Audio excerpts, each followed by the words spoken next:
Yeah. Hello, mother. Wow, you're British to this today? This today. I did just have some afternoon tea. Okay. Sorry. We've discussed your accents before. They're not good, I know. No, they're okay. I mean, The British one I used to be able to do really fucking well. and then, I stopped going to England all the time. oh, you're so fancy. I stopped going to England every other week. I stopped vacationing in England all the time. Wow. So Wowzers. it was great. I miss my days in England. I would live there. I'll bet. I Except loved for it it's there. raining, chilly. But you like that. Except for every single time I've been out there, it's been like 70 plus degree weather. So I've really only ever experienced the rainy, terrible, shitty weather one night in the entire time I was there. And that was that night that my girlfriends and I all went out to a bar and we were staying in a hostel, right? And I'm not the drunkest of all of us, but I was pretty crunk. I was pretty up there. We were at the Harry Potter, like, illusions bar kind of a thing. Mm-hmm. And I was getting so irritated with one of the girls. I was like, I'm drinking a lot. Plus, I'm on vacation right now for college credit. I'm drinking a lot. And then we get back to the hostel, getting ready to go to bed. It's like fucking 3 a.m. And all of a sudden, our hostel's like getting ready to burn down. And I had to go find us a hotel room.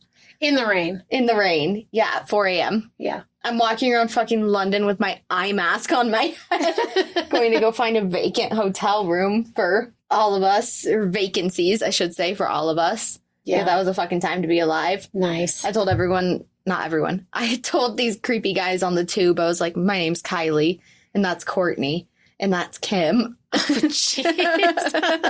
Because they were being weird. So you were weird back. Yeah, so we were like, and it was funny because I don't think that they understood that we were giving the Kardashians names. But it's fine. Right. Lived. Doesn't really matter. Yeah, Lived. I was not butchered by the Ripper. What's his name? Jack the Ripper? Jack the Ripper. I don't know why I kept wanting to say Ed. In my brain, I was like, Ed the Ripper. Ed the Ripper didn't come from me then. Wow. Ed the Ripper. I feel like that'd be something from here. From the United States. Ed. Right? Ed the Ripper. Good old Ed the Ripper. Good old Ed the Ripper. All right, Mom, what's your disturbing fact? Okay, so my disturbing fact is that, and I'm trying to figure out how to frame this. Or I should say your disgusting fact. Yeah, it's not disgusting this week. Oh, thank God. I could have, but I didn't. So I was trying to figure out how to frame this, but then I found more different facts, and so now it's become harder to frame it a different way. Okay. Because I was trying to keep you guessing on the edge of your seat until I'm on the edge of my seat. You're not giving me any information. There's so many fucking possibilities. So in 2009, I believe, the article is from 2009, but I don't know if it occurred in 2009 because I was trying to find that. But anyway, a Russian man. Oh, I thought you were going to talk about the bird plague. No, a Russian man goes into a hospital and he is coughing up blood and having chest pain. And he's been having severe chest pain. You said this wasn't disgusting. Sorry. Well, it's not I don't that like bad. blood. So anyway, so he goes into the hospital. It's a Russian guy. He's 28 years old, goes into the hospital. He is coughing up blood. He's been having chest pain for a while. So they do a chest x-ray and they see what looks like to be cancer. So they decide that the best option is to do surgery. And obviously, like, all this isn't happening. Like, they don't go, oh, we're going to surgery right now. But anyway, so, they're taking x-rays, they're making their diagnosis. It's in his lung. So they decided that they're not going to like do chemo or radiation or anything like that. They're going to resect the lung because the lung has lobes. And so they could take out just a piece of the lung, right? Right. So they get in there to take out that piece of the lung. And it was not a tumor. It was not cancer. It was about a 2-inch fir tree. I've heard this before. I didn't know if that's where you were going with that. Growing in his lung. But I've also heard this be debunked. I was looking for it to be debunked, but I could only find one place where it was debunked. And all the other places are saying that it's true because there's another case, a man in Massachusetts who was battling COPD, bronchitis, like, I don't know, hang on. Something with his lungs. Yeah, let me see. Blah, blah, blah, blah, blah. Emphysema. Emphysema. Okay. Yeah. So he had been battling emphysema, and this is in the States. This is in Massachusetts. He had been battling emphysema for months, and all of a sudden he got really super bad. His lung collapsed. And so he ended up going to the ER and they took x-rays because why is his lung collapsed? He has emphysema. Yeah. Emphysema. Emphysema. Emphasis on emphysema. Wow, why are we the same person? I don't know. It's very frightening. Sometimes it is. Sometimes it's also great and wonderful because I'm like, hey, can I borrow that? And you're like, only if you give it back. I'm like, well, maybe. 5 years later, can I have that back, please? Yeah, we just had a conversation about that the other day. Yeah. You said you were okay with borrowing things with me we were okay borrowing things from each other because you could get them back. I was like, well, maybe. Your giggle. Okay, sorry, continue. Sorry. This guy, he ends up in the hospital. Getting x-rays, yeah. Yeah, and they see something, so they do surgery, and it was a pea that was sprouting in his lungs. I guess it makes sense though, right? Because it's like it's oxygenated. Damp, it's dark, it's oxygenated. Yeah. So it does make sense. And it said that the doctor said that he must have like swallowed it wrong, and it went down his trachea instead of his esophagus. And then it just went into his lungs. And like normally, so the reason that the debunking thing is because, there's cilia in your lungs that move everything. And like if you get something in your lungs, like say you swallow water wrong or you hack it up. Yeah, your lungs will clear it. But these things were not cleared by the lungs. So the guy with the spruce tree, they're speculating. Fir tree. A fir tree. They're speculating that he probably inhaled a seed. And that's what happened to that. So anyway, but that like makes me really uncomfortable. Well, like I said, the only one article could I find that they were like, oh no, it's bullshit, blah, blah, blah, it can't happen. But all the other things were no, it can happen. Scientifically, it makes sense, right? Like you said, it's damp, it's dark, it's an oxygenated environment. Yeah. Like it kind of seems like a mecca for those kinds of things to actually thrive and grow. I'm surprised it doesn't happen more often or that we know about. Exactly. Well, and I remember this kid that I used to babysit for, he was having all kinds of sinus problems and stuff. You have other kids in your life besides me? I was like so young when I babysat because, it's not my thing. But anyway, still you had other kids in your life? He was having sinus issues and they finally took him to the doctor. And I mean, I think they had been taking him to the doctor, but they ended up pulling a pea or a bean out of his nose that had sprouted. Oh, fuck into his sinus cavities. Oh my God, how scary. Yeah, and that was a real incident that I'm personally aware of. Yeah. Anyway, this Mr. Svendon that this happened to in Massachusetts, this is a direct quote from him. He said, whether this would have gone full term, I'd be working for the Jolly Green Giant. I don't know. I think the thing that finally dawned on me is that thank God this wasn't cancer. Yeah. And one of the first meals that he had in the hospital after his surgery, peas. Yep, he had peas and he laughed to himself and he ate them. I would still eat peas. I love peas. I love peas. I don't know if I particularly enjoy fir seeds, but... Well, he inhaled it. So anyway, yeah, that's it. That's kind of disturbing. And it is terribly disturbing. But like I said, I could only find one place where and I'm wondering debunked. The long-term effects of this. Because, like, Dad, he got poked in the chest, right, with a pine needle and got cancer. Got environmental cancer. A Russian olive thorn. Yeah, he got environmental cancer. Yeah. Well, there's another... And so I'm wondering what, like, the long-term effects of this are.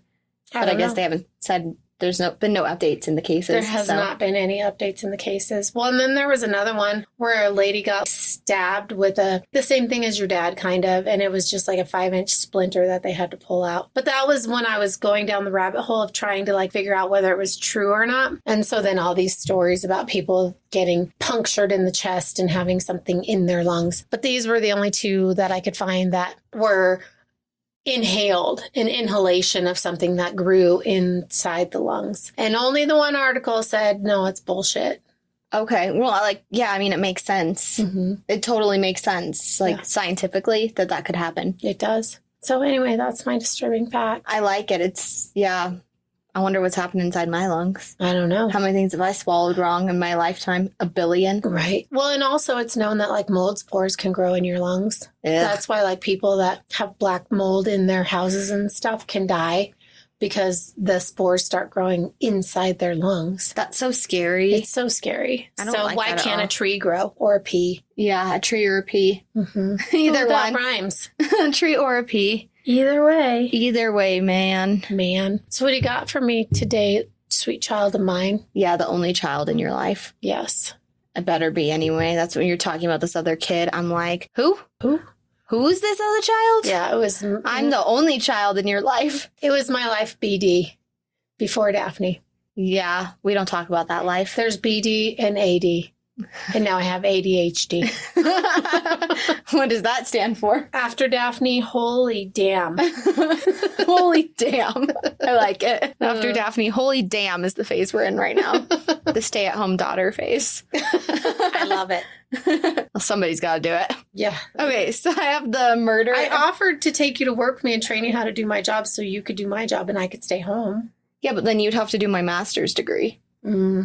Yeah, probably not the best plan if you want to pass. Yeah, that's kind of what I was thinking. Okay, gotcha. And I have flying colors, so. Yes, your colors are flying. My colors are flying high in the sky.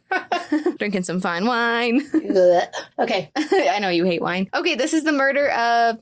Fuck. I'm like, I know how to say this. I know how to say this. I know how to say this. And now I'm like, no, I don't know how to say this. Of Kitty Genovese. So the Genovese crime family, and spoiler alert, you literally said the murder of. Yes. So she gets murdered? So she gets murdered. Okay. But no, not related. Not related. Not the same family. Oh, okay. And the because craziness. there'd be some serious fucking retaliation if it was the Genovese crime family. Kitty. Oh, yeah. Because I'll bet there's a Kitty in the Genovese crime family. I'm sure there is somewhere along the lines, somewhere around all the generations. There had to have been, right? Yeah. It's a pretty common nickname. Yeah. And about like the craziness that happened in the press around this case is why like this is a pretty infamous case. Okay. Do tell, I'm on pins and needles. Inhaling peas and fur seeds to see what happens. So Catherine Susan Kitty Genovese, she was born in Brooklyn, New York on July 7th, 1935. She was the oldest of 5 siblings to her parents, Vincent and Rachel, and they were an Italian-American family, if you didn't already gather by the last name. Got it. And in New York. Her brother recalls this time he was eating spaghetti and didn't finish it, so she dumped it on his head. Oh, I like it. I mean, it's like kind of a mess. Spitfirey. Yeah, it sounds like a mess, but... So she was always known as talkative and energetic, and she was very popular in school. She graduated from the Prospect Heights All-Girls High School in 1953, and she was voted as class cut up her senior year. So she's funny. Yes, I didn't know what that meant, so I looked it up. It's like the class clown. And she was also described as being a good student. After her graduation in 1953, her mother Rachel had witnessed a murder on the streets, which prompted the family to move to New Canaan, Connecticut. New Canaan. I don't know, but I don't like witnessing a murder on the street. Yeah, I don't like it either. That seems bad. But Kitty, she decided to stay in New York. She stayed in the city with her grandparents to prepare for her upcoming marriage to Rocco Fazolare. Fazolare? I don't know. Rocco. Doesn't really matter because they were married October 31st, 1954, Halloween. It was soon and old. Like 18, 19? Yeah. It was soon and old, and then she's 19 because, she was born in 1935, so she's 19. Okay. And then they were divorced in 1956, but they were annulled like pretty quickly after they got married. Okay. Yeah. Weird. An 18, 19-year-old getting married. Yeah. Yeah. But I mean, it was a very short-lived time in her life, obviously. So sometimes it works out, though, but clearly not this time. Yeah, sometimes it does, but not this time. This was not the instance where it worked out. This was not the time. And most of the time, I've heard it doesn't work out, but that's just me being cynical of love. She worked as a secretary for an insurance company, and in the late 1950s, she moved into her own apartment in Brooklyn, and she began working as a bartender after she found, like, her work as a secretary was kind of boring and unappealing to her. But isn't that kind of risque in the 50s for a woman to be a bartender? I don't think so. Okay. I don't think so. In August of 1961, she was arrested for bookmaking. Ooh. She and her friend Dee Guarneri, I think Guarneri. I don't know. Guarnieri. Yeah, that's it for sure. Had been taking bets on horse races from bar patrons. I like it. And they were fined $50 and she lost her job. Oh, that sucks. And I think I made 2 notes of this in here, so I guess I'll just say it now. The most popular picture, if you Google her, is her photo of her being booked, her mugshot. Aw, sad. It's okay. It's a cute picture. Oh, good. I'm glad she takes a nice mugshot. Kitty was headstrong and hardworking.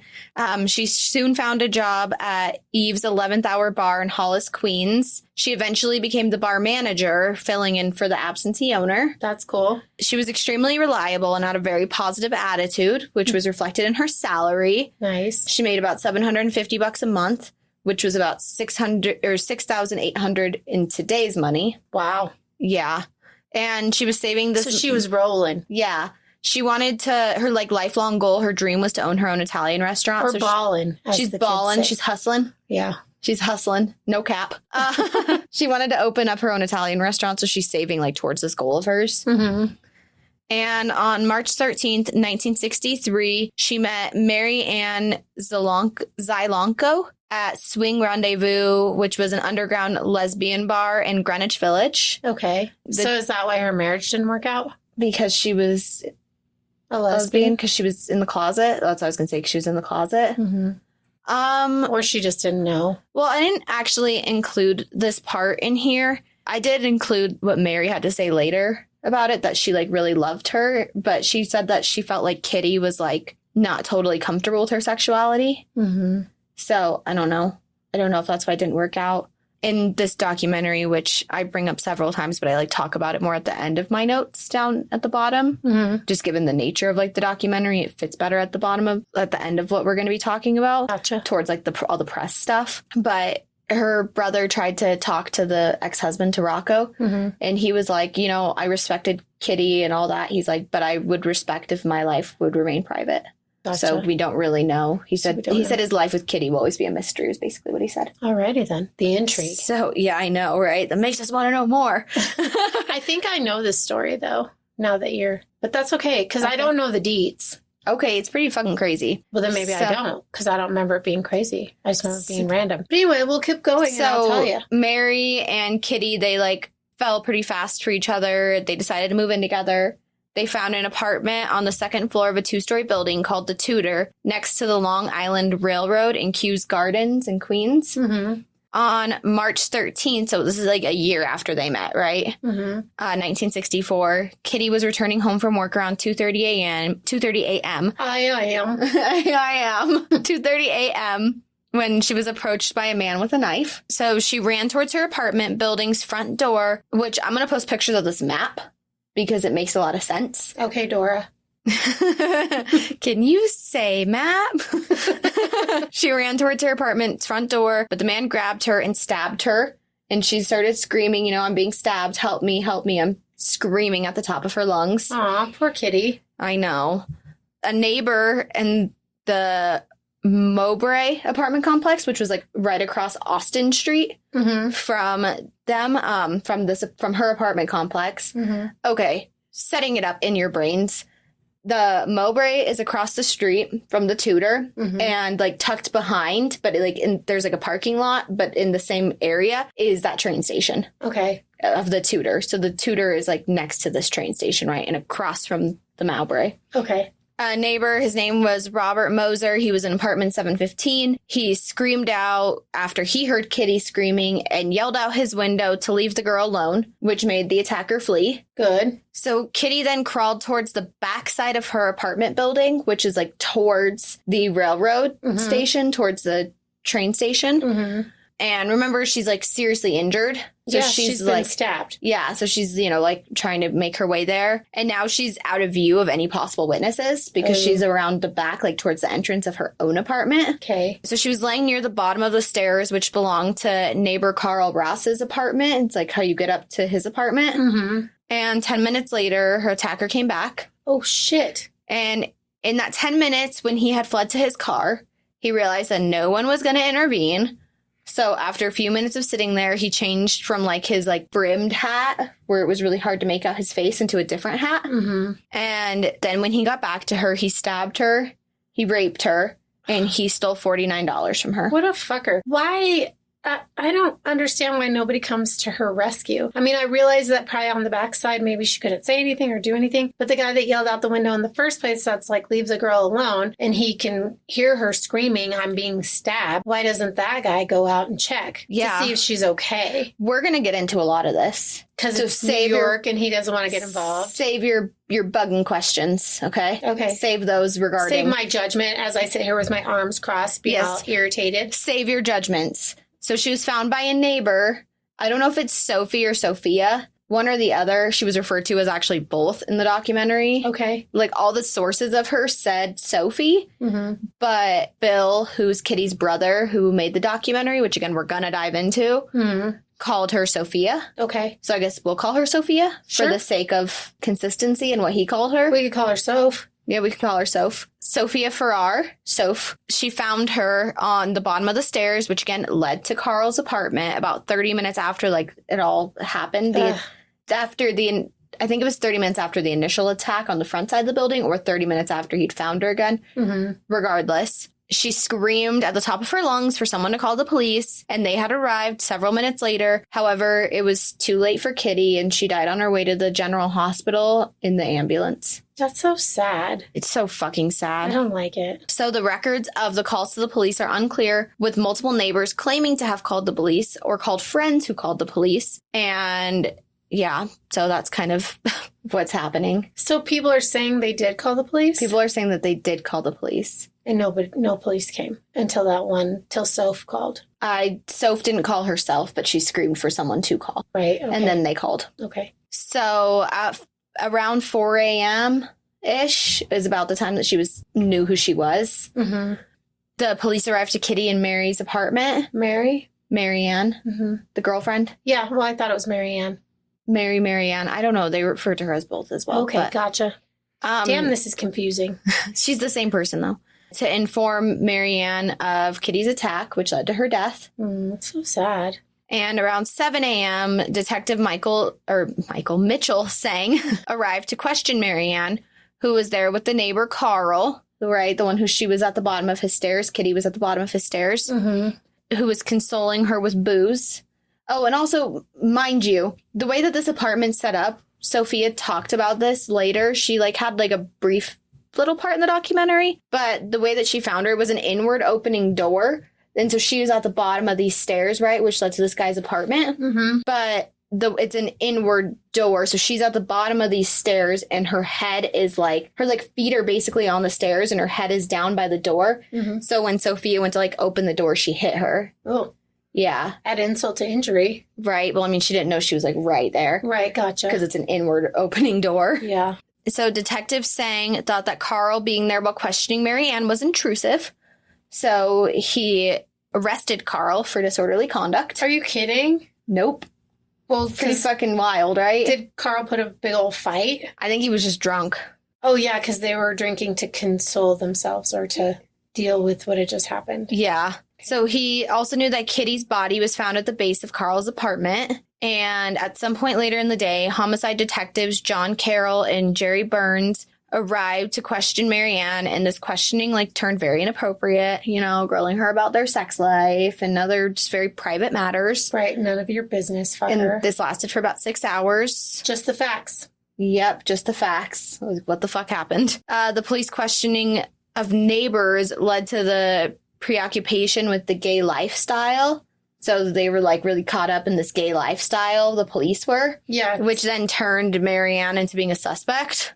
Oh, please. Right. Well, I mean, I guess, to be fair, I think the person that they always look at is going to be the partner, spouse, whatever. But if the person in the apartment across the street said that it was a guy, yeah, obviously Marianne is not a guy. So I don't know who all knows, what exactly is going on in their relationship, because the brother said it wasn't until years later that he found out that they were actually in a relationship. He was just thought that they were roommates. Yeah, and there's that. Yeah. So she wasn't completely comfortable with her sexuality. Yep. So she was like, hey, this is my roommate. Yeah, exactly. Yeah. He didn't understand the nature of the relationship. So later on that week, March 19th, police got a call about a suspected robbery.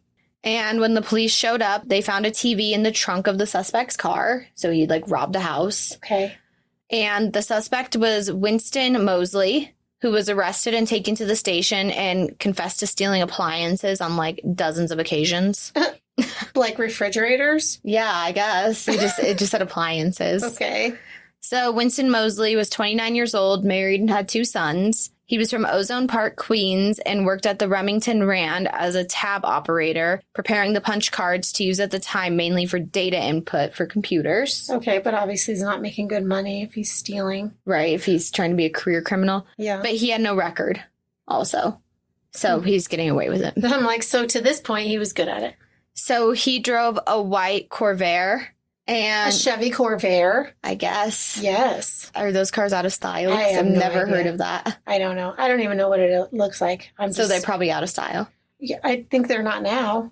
I mean, I think they don't exist now. That's what I'm saying, out of style. Yes. Out of the life. Yes. Out of the life. Not in our lives. Not in our lives, yes. Detective John Tartaglia.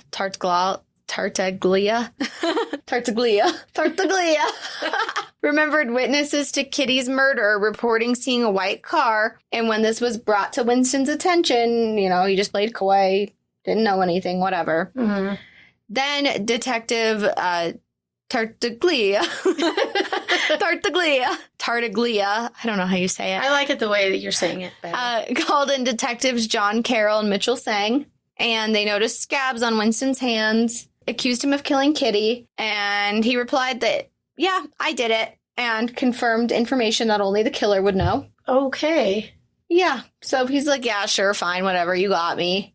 Does he hate his life that much that he's willing to confess to a murder? Right? Oh, my gosh. Unless he actually did do it. But even still. Yeah. I don't know. Fucked up. That's weird. Bizarre. So Winston stated that he saw Kitty at a traffic light, and while he was sitting in his parked car, and then he followed her home. When he was driving away from Kews Gardens after the murder, he had crossed paths with a driver who had fallen asleep at a red light, which he approached the car. He held his knife like behind his back and walked up to this driver and then just woke him up and sent him on his way. So okay. Sorry, I'm shaking my head. So he was asked, like, why didn't you kill this guy? Obviously. He's giving, like, the details and all, like, the records of the events that took place. And he's like, nah, I didn't want to kill him. Alrighty then.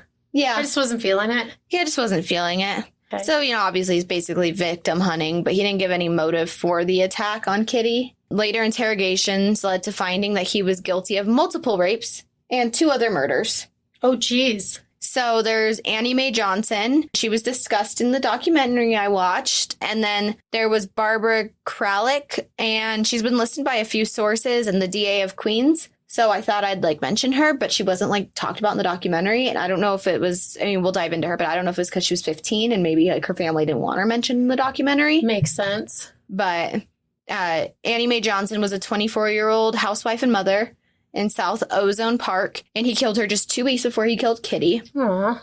So according to Winston, he approached her as she was getting out of her car at night at home. She was shot in the stomach with a .22 caliber rifle. So he shoots. Sometimes. I And mean, stabs and yeah. whatever. Well, because, it seems... Whatever he can get his fucking hands on, basically. However he can do damage. Because isn't that weird when killers change their method? Yeah, it is weird. Okay. It is. But, there was never, any mention as to why, he changed his method. Okay. Well, maybe a gun was too loud. Maybe for Kitty's. Mm-hmm. But yeah, he did this, right outside of her home. And he didn't say if he had a silencer on it or not. Okay. And then he rolled her after he shot her in the stomach into her own home and raped her while her family was upstairs. Fuck. And she was still breathing when he was about ready to leave. So he decided to crumble up a bunch of newspapers and lit the house on fire. I think her whole family made it out and lived, but she did not. That's horrible. Yeah, he's a piece of shit. And this is a quote from the source with the interview that they did with the Queens District Attorney, Frank O'Connor. It says, Mosley insisted that he shot the victim several times. I shot her in the stomach. I reloaded and I shot her again in the stomach, he told cops. But the autopsy on Johnson had listed the cause of death as puncture wounds from a sharp object such as a screwdriver or a file. Based on Mosley's confession, the body was exhumed from a cemetery in Moncks Corner, South Carolina. A second autopsy was performed. Using x-ray equipment borrowed from the South Carolina Medical College in Charleston, the coroner found 6 bullets inside Johnson's body. 4 of these bullets were recovered. The findings of these bullets add a lot of credence to Winston Mosley's other statements. Okay. And that's direct from Frank O'Connor. Well, and did they find a gun? I don't know. Okay. There's not much out there about these two cases, unfortunately. That sucks. I hate that. There's more out there about Kitty. Right. But I wanted to mention these because they were listed and talked about like multiple times. And I had heard that about that murder, Kitty, but I didn't hear any of this other stuff. Yeah, it's pretty fucking insane. Yeah. Yeah, it's like pretty wild. I mean, and it's wild like from my interest as a person who's learned a lot about journalism and stuff. Mm-hmm. From my own background perspectives, this is also really interesting to me. But again, we're going to dive into that part of why it's interesting to me and like why this kind of caused a circus and still is a circus. Okay. Why this whole case. Barbara Kralik was 15 years old when she was murdered in her parents' Springfield Gardens home the previous July, is what it said. Okay. And this is a quote, again, from the interview with the Queen's District Attorney, Frank O'Connor. So was Barbara the first victim then? I guess. Okay. Yes, she had to have been. Or first known. I mean, he's only confessed to 3, though. Okay. Well, that's enough. Yeah, only. Right. In the Underachiever. Underachiever, yeah, you. Fucked up. In the murder of 15-year-old Barbara Kralik, there was blood. Although, sorry to interrupt, doesn't that qualify him as a serial killer? I think it does, yeah. I think it does qualify him to be a serial killer. We don't like him. We didn't like him anyway, but we didn't like him ever. After he started stealing shit. Yeah. It's like the same reason why we hate Jess on Gilmore Girls. Rory, you may love him. Don't get me started on that fucker. Yeah, we're on season, 4? Mm-hmm. And he just came back. My mom's like fucking pissed off and irritated the whole episode, even though it's kind of like sweet with Liz, his mom, Luke's sister, saying that Luke's her hero and all these things. And my mom's like, but she fucking birthed Jess, so fuck this bitch. Okay, I'm going to redo this quote now. Okay. Sorry. In the murder of 15-year-old Barbara Kralik, there was blood evidence available. No test yet existed that can compare bodily fluids for conclusive DNA identification. Mosley, however, was able to supply details that confirmed the existing evidence. Cops were satisfied they had the right man. Even his own court-appointed attorney, Sidney G. Sparrow, believed Mosley. And this is a quote from him. I'm convinced Mosley did all three of these killings, he told reporters after he met with his client for 3 hours in the Kings County psych ward. There are too many things he knew that Those only... my socks. Yes. There are too many things he knew that only the killer could know, he added. Now you're making me laugh through this quote. Sorry. What the fuck, Mom? Yes, I like these socks, so I took them. Sorry, and we were talking about borrowing each other's stuff, so my bad. I just was surprised when I saw your foot. Your shoeless foot with my sock on it. I have to take off my shoes, otherwise then I kick and get all jittery. I get all fidgety.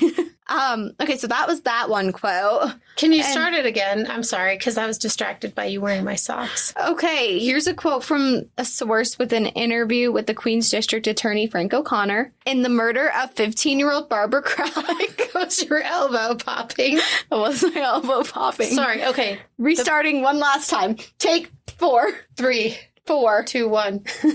Quote from a source with an interview with the Queen's District Attorney, Frank O'Connor. In the murder of 15-year-old Barbara Kralik, there was blood evidence available. No test yet existed that can compare bodily fluids for conclusive DNA identification. Mosley, however, was able to supply details that confirmed the existing evidence. Cops were satisfied they had the right man. Even his court-appointed attorney, Sidney G. Sparrow, believed Mosley. And this is a quote from him. I'm convinced that Mosley did all 3 of these killings, he told reporters after he met with his client for 3 hours in Kings County psych ward. There are too many things he knew that only the killer could know, he added. And that's the end of that whole quote. So why did he end up in a psych ward? Probably for evaluation. Okay.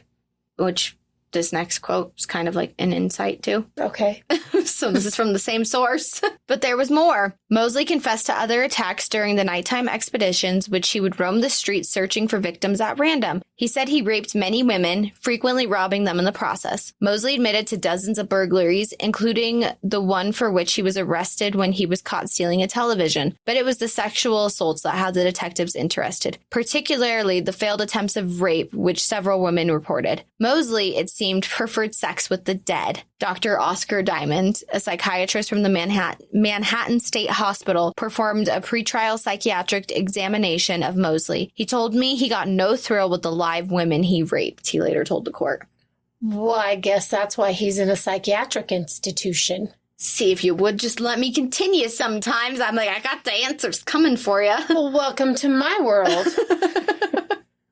Sorry. It's okay. Inquiring minds wanted to know. Thank you for taking us there. Yes, absolutely. So yeah, this guy's just fucked all around. Yeah. So he was sentenced to death. The jury found him totally guilty on June 15th, 1964, but it was later reduced to a life sentence in 1967. I was going to say, if somebody's insane, how can they, or... I don't think they ruled him as insane, though. I think they're probably just like, this guy's fucking weird. Yeah, like he has a mental disorder. Yeah, but there was no, like, him, like, blacking out during these events. Right. But having sex with dead people seems like a mental disorder. Yeah. Or preferring that to a live person. Right. Fucking weird. Yeah, so weird. I already told you that they moved it to a life sentence in 1967. Mm-hmm. He later claimed that Kitty was executed by a mobster and that he was only the getaway driver. And I think this came from the documentary because I saw it in the documentary, but I saw it on a source as well. Okay. But this was in a letter to Kitty's brother who did the documentary. He was trying to speak with him. Bill was trying to speak with Winston, Mm-hmm. and he wouldn't see him. But he wrote a letter back to him and was like, changed his story. But then in the past was also like, said like every detail that you could want to know. And then was also like, but I actually don't remember anything. So, you know, he's just kind of all over the place. Yeah, he's one of those. He's one of those. Can't get his story straight. Right. And then this was also in the interview. Bill is Kitty's brother. Mm-hmm. Bill did an interview with his son, was one of his two sons, who's now a reverend, I think he was, or a pastor. Wow. Yeah, right. And he said this in the interview that his son believes that he attacked Kitty because she was yelling racial slurs at him. Is he black? He's black. Okay. Yeah. Fucked up, right? Yeah, I feel like... That's just fucking insult to injury of her memory. And it's pretty clear and obvious that, and just through everything that, you know, she was like an ally. Yeah, it seems like, given her situation, that she would be a tolerant person. Yeah. And everybody said she was funny and fun, and like nobody said she was a racist. Yeah. There's nothing about that. So I think that's just fucking bullshit. Yeah. And then the son also in the documentary was like, but we don't really talk about those kinds of things. All he talks about is how he's reformed. And then he went on to like get a sociology degree while he was in prison, and then wrote an editorial for the New York Times or Post or something like that for an article. For a newspaper. Mm-hmm. Sorry, for a newspaper. And then was like, I'm a reformed man. And then this whole thing, the son and Bill were like, the son basically said to him was like, do you think if that like my dad deserves to be paroled? Like forgiveness is like, you're looking for forgiveness here by like doing this documentary, blah, blah, blah, blah, blah. Don't you think my dad deserves to be paroled? Like he's a reformed man. And he's like, you know, as much hardship as like this cost your family, in which he also addressed like the crime family, the Genovese crime family. Mm-hmm. And he was like, the son was like, yeah, everyone told me not to come to this interview, that I wasn't going to make it out alive. And he was like, I'm not a part of that family. Like, that is not my family. Mm-hmm. But anyway, he was like talking about how like in school, him and his brother were like at the fucking just forefront of bullying because their dad was a killer and all this stuff. And it's like, and that's what Bill was like, I'm sorry that happened to you. He's like, you know, that wasn't your fault. He's like, I placed no blame on you. Were 7 at the time when your dad was arrested and convicted. Mm-hmm. But, you know, these are things your dad did. Right. The sins of the father. Yeah, basically. Yeah, it sucks. That's what we always say, that it sucks for everybody. It sucks for everyone. Yeah, like all the families that it affects. I mean, the only person who's not a victim is the perpetrator in all of it. Right. In all of it. Mm-hmm. Friends, family of the killer, the friends, the family of the victim. Everyone is a victim. Yep. Exactly. So in 1968, he escaped from prison. Holy shit. And terrorized Buffalo, New York. He broke into houses and he raped a woman at gunpoint. And then he took in hostages. And then the FBI like closed in on him. And the leader of the FBI at the time, like the New York division or the Buffalo division. I don't know. Mm-hmm. Anyway, he like did an interview also on this documentary and was like, I sat down with him. He's like, he had the gun pointed at me. We were in chairs like across from each other. He's like, and I also had a gun in my pocket pointed at him. He's like, and I would have had a clean shot at him. And Bill was like, you weren't afraid to talk to him. He's like, I was actually so surprised that evil came in such a small package. And he's like, I promised him, he's like, that we would be fair to him if he would let the hostages go and go back into custody. He's like, and he did that. And then that's when they said that, like, after his prison break, that he was, like, a reformed man. Okay, so after the prison break. Because I'm like, that doesn't sound like reform. Yeah, sorry, it was after that. But I had just, like, jumped the gun in telling you all of this that I didn't have in my notes that I've just absorbed through the documentary. Okay, because I'm like, he's reformed, except for the part where he escaped. And yeah, except for the part where he isn't. So he died in jail on March 28th of 2016. 81 years old. Okay. So the whole thing that I keep referring to, the whole press thing, all of this, it came from this case, which you may have heard of it, called the Bystander Effect or the Genovese syndrome. I've never heard of the Genovese syndrome, but I've heard of the Bystander Effect. Well, they use those two terms synonymously. Gotcha. But bystander effect is more common. So let's talk about the bystander effect. Psychologists Bib Laton and John Darley made their careers studying the bystander effect after this whole thing happened and have shown in clinical experiments that witnesses are less likely to help the victim of a crime if there are other witnesses. The more witnesses, the less likely any one person will intervene. That So sounds that's the bystander effect. sounds which reasonable, though. I feel like we all have heard of the bystander effect. Right, because you're like, well, there are 5 other people here, so I'm not going to Somebody's going to do something. Yeah, I'm not going to get involved. Yeah, I don't need to do anything because somebody else is doing something. Mm-hmm.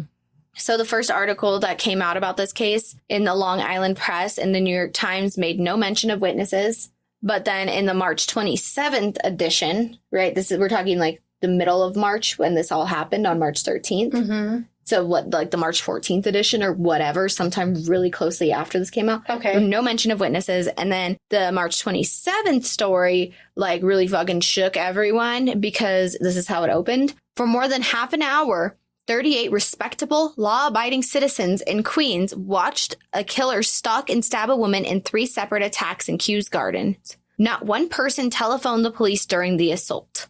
38 people? We're going to dive into this. That's a lot. It is a lot, but we're going to dive into this. I can't believe nobody fucking called 911. We're going to dive into this. Okay. So the report was prompted by a conversation between the Times editor, Abe M. Rosenthal, and the police commissioner at the time, Michael Murphy, which he made a claim, the commissioner made a claim that this was like the basis for this article. He was like, I think you need to like publish this story. Like there were so many witnesses and like nobody did shit about it, right? Mm-hmm. Like they just let this girl die. Like there was huge like apathy. Obviously. Yeah. So the newspaper followed it up the next day with an analysis speaking to several experts on the psychology of why people would choose not to get involved. Later in the year, Rosenthal, he adapted this information into a book called 38 Witnesses, the Kitty Genovese Case. And the New York Times coverage has been criticized for factual errors and accused contriving a social phenomenon for sensationalistic purposes. Okay, well, that doesn't sound unreasonable. It does not at all, right? Yeah. So, I can't English today. Oh my God, because I'm trying to speak too much Italian over here. Joseph DeMay Jr., a lawyer, historian, and a Kew Gardens resident, has argued that the residents of nearby buildings could have seen the attack or understood that Kitty's life was in danger, and more important, that people did intervene by either shouting at the attacker or calling the police, right? Like, we know that did happen. There was the one neighbor across the street in that apartment complex who opened the door and screamed. Mm-hmm. And obviously, there were the people during the second attack who called. Anyway, continuing. So trial testimony established that Winston Moseley attacked Kitty Genovese not 3 times, but twice, right? We already knew that. We already discussed that. Mm-hmm. So they're publishing false things. Yeah, because I was like, what? Did I miss something? No, you didn't miss anything. Okay. That's why this is like controversial, the press part about all this. Gotcha. With a 10-minute hiatus in between. When the first attack happened on Austin Street, right, facing the other apartment complex, a shout from a window, we already talked about this, scared Winston Moseley away. Mm-hmm. And in addition, a retired police officer recalls when he was a boy, he was like nearby, that he saw Kitty staggering down the Austin Street and that Winston Moseley was fleeing in the opposite direction and that his father called the police because they heard the screaming too. Mm-hmm. And that others have also said that they called. But again, those police records are really fucking unclear. Gotcha. So we know that she went around the corner, right, and down the alley to the back of the building where her entrance was. Mm-hmm. And that she was attacked again out of sight from the windows on Austin Street. And only 2 neighbors have been shown to behave at the time of the murder, whereas the Times claimed like 38 people were like there kind of. Mm-hmm. One of those was Carl Ross. He was drunk that night. He actually heard the noises. He opened the door to look at what was going on, saw her getting like attacked and saw her getting stabbed, closed the door. He called his girlfriend and said, "What do I do?"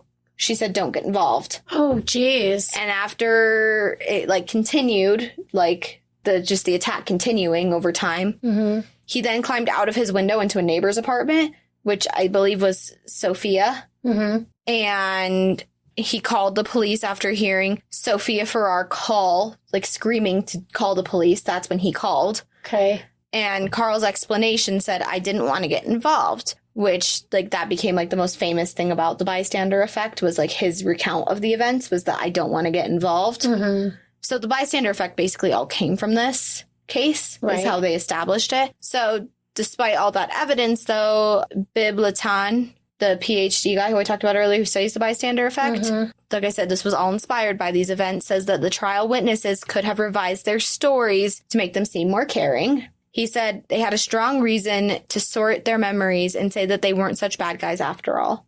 Well, of course. Decades later, following the murder, a journalistic movement began to correct the misinformation that was perpetuated by the New York Times story. In 2004, a journalist, Jim Rosenberger, he wrote an article about the Times debunking the claims of the 1964 reportings, and then a 2007 article in the American Psychologist by Rachel Manning, Mark Levine, and Alan Collins further deflates the claims that there were 38 people on standby. Okay. It seems like a lot. It does seem like a lot. So in 2015, like I was saying, I keep referring to this documentary. That's when this came out. Mm-hmm. Kitty Genovese's youngest brother, Bill, he produced and narrated the documentary, which was called The Witness. It was really fucking sad to watch. I'm sure. Which lays out the case against the New York Times. So he not only did he like talk about the story, he like archived so many of the people involved and like went back in and like asked. And so many of them were like, "Oh, I did call the police." Or there was this one woman who was in the building and she was like, "I talked to the police." She's like, "But my mom didn't." She's like, "So maybe we were counted in those 38." She's like, "But my mom never talked to the police about it." Mm-hmm. She's like, "I talked to the police about it. So my mom shouldn't have been one of those 38 people." Okay. So anyway, it was really sad and heartfelt to watch this documentary. Bill was saying that Kitty, his sister, was like the only person who really understood him. Yeah, really sad. He met with the prosecutor in the case, which was Charles Scholar, and they did like a whole rundown of events. Like they went to the neighborhood, they stood outside the Tudor on Austin Street, looked up at the other apartment complex, looked behind them at the train station, Mm-hmm. saw the spot that Kitty parked in every day, like just whole nine. Oh, Yeah. that's heart-wrenching. So Charles claims that because of the view and proximity from the first attack, that many of the neighbors could hear and see out their windows what was going on, and that Joseph Spink, Mm-hmm. who was in the apartment complex across the street, he was the night elevator operator. This is a several-story high building across the street. Yeah. Said that he could physically see the entire attack taking place, and that instead of doing anything, Joseph went downstairs to his apartment and went to sleep. Oh, that's terrible. Yeah. Can't you just call and like choose to remain anonymous? No, you can't remain anonymous, I don't think. Unless you're giving, like, details later down the line, I don't think you can remain I anonymous. don't know. I don't like it. It just sucks. And then Bill spoke with Sophia Farrar's son, Michael, who was 5 when he also heard the screams. And he said that his mom would have done it, like, all over again. Like, went and saved because they were actually friends. Mm-hmm. And she said that she basically just, like, died in her arms. And she, like, told her it was okay and that, you know, she could, like, let go. And she's, like, consoling her. And Michael, like, also recounted, like, when you opened up that doorway for a long time, like, there was blood. And that his mom, like, there were multiple handprints, like, bloody handprints on the wall. And that his mom like had to explain to him like those were my handprints like from holding her and trying to stand up like after they had her in the ambulance after like they had put her like what is it, the gurney on the gurney. Yeah, those were my handprints from standing up. That's so sad. And, like trying to get myself up. Yeah, and that like for a long time after that you could just like smell blood in that entryway. Ugh, so sad. It's horrible. So crazy. Sophia, who was holding her friend when she died, was left out of all of the newspaper coverage. Oh, okay. Yeah. So that makes it seem even less credible. Yeah. Because the one person who actually was there and did something isn't a part of the story. Exactly. Yeah, okay. Right. And that's the brother was saying, like all the family was saying that they didn't really know anything, like any crazy details, like any actual details about the case until 1995 when he was up for probation, something like that. When he had a parole hearing, which was obviously shut down because he died in prison, right? But they didn't know like any of the details of this because they had lived forever thinking that 38 people just like watched their sister die. Wow. Yeah. That's really terrible, too, to think that 38 people didn't do it. Well, when you said that in the beginning, I gasped. Yeah. Because it's like, holy shit, that's a lot of fucking people. The takeaway of this whole documentary that, like, in regards to, like, the press aspect of it was that there were not 38 eyewitnesses. There was maybe a dozen or so ear witnesses. And because the police records are not clear at all, the phone records, they don't really know. Okay. Yeah. And so Bill shared a lot of really great things about Kitty and spoke to a lot of people, including Marianne, who said that she really loved Kitty, and a lot of the bar regulars who said that Kitty was one of the boys. And like her brother never even knew why she was arrested until like he went and did these interviews, right, with these people and found out that she like had a gambling issue or a horse racing issue. That she was a bookie? That she was a bookie. And he, you know, it was sweet to watch that part of the documentary and him like actually learning so much about his sister because they talked about in the documentary that like it was kind of like a stigma of the family. Not a stigma, that's the wrong word to use. They just didn't talk about it. They just did not talk about her, like what would have been her nieces and nephews. We're talking about like they had learned about her in psychology class and like sociology classes. In the bystander effect? Bystander effect. Oh, wow, that's crazy. But didn't know that that was their aunt until later. Oh, wow. Yeah. Crazy. Isn't that wild? But she's credited as one of the factors that pushed for the 911 system to go into place. I did know that. Yeah. So. Because, yeah, there was no 911, but you could call the police. Yeah, you could call the police, but there wasn't a 911. Right. So that's the case. Do you have any other lingering questions for me? I don't, because you answered everything. It's just, it's just terrible. It's all horrible. Yeah, it's terrible. And I don't know. I don't like him saying that the reason he did it was because she was yelling racial slurs. Like, obviously, the reason he did it is because that's what he does. Because he's a fuckface. There were 2 more victims prior to her. Yeah, for literally no reason at all. Not that there's never a reason to kill anyone. No. But they were there, and that's what he did. Yes. Yeah. Yeah, he's a fuckface. Yeah, he's a This guy sucks. Yeah. Well, this guy super sucks. So. Yeah. Yep. He's along with the other ones that belong in hell. Yeah, he is. Yeah. Special place for them. Yes, there is. All right, well, yeah, that's it. That's all I got. Okay. Well, thank you. It was a really good documentary. And thanks for doing this. Yeah, absolutely. Because, kind of last minute. Then we needed a true crime case. Yeah. Neither of us were working on true crime things, and we're like, we need a true crime case because we haven't done a true crime case in a hot minute. Yeah. A true crime case. A case. And I'm trying to, but I'm so freaking busy at work right now. Ugh. I come home and I'm just fried. Well, yeah, that's all I got. All right. Do you have any last minute comments, questions, concerns regarding this? No, other than thank you. Well, you can... That's not a comment or a concern. But Daphne, it is a comment. Oh, it's a comment. It's not a question or a concern. See, I'm tired. I'm like, I don't even know what a comment is. I don't even know what a comment is. All right. Well, you can follow us on the gram at That's Disturbing Podcast or send us a DM there too if you want to give us any cool cases that you want us to work on. We do have a case request finally. Finally. Well, we've had several. Yeah. Ish. Kind of. Yeah. Kind of. Yeah. Case-ish. Yeah, case-ish. Which we need to get Patty on. Yes. Well, and the one that we just got we're gonna get that one going.